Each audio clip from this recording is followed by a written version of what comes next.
13 News at 5 actually begins with breaking news tonight. We are taking a look at the search for the bodies of dozens of people presumed dead in the Potomac River.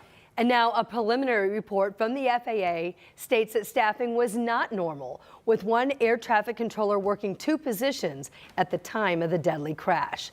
But according to NBC, FAA guidelines allow one person to control both airplanes and helicopters. So we should be clear, the NTSB has not said if that may have led to the crash between the regional jet and an Army Black Hawk helicopter.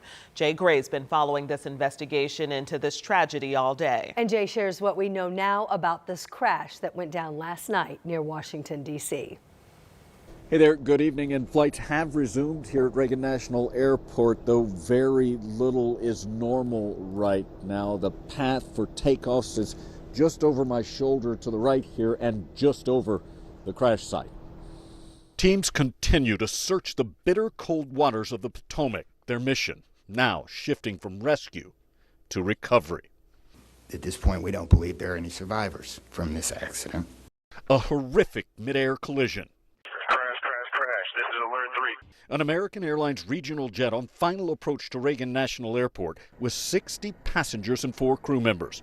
And an Army Black Hawk chopper, 3 soldiers on board during what's described as a routine training flight, both aircraft exploding into a fireball at impact.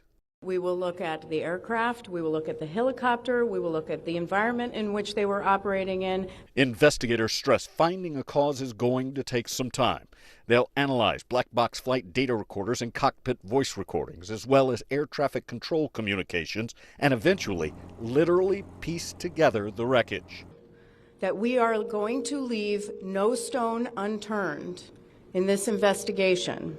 As that work continues, so does the difficult task of finding the victims. Dozens have been pulled from the crash site, crews promising to continue until all 67 who died are found. Overwhelming loss that so many families are dealing with right now.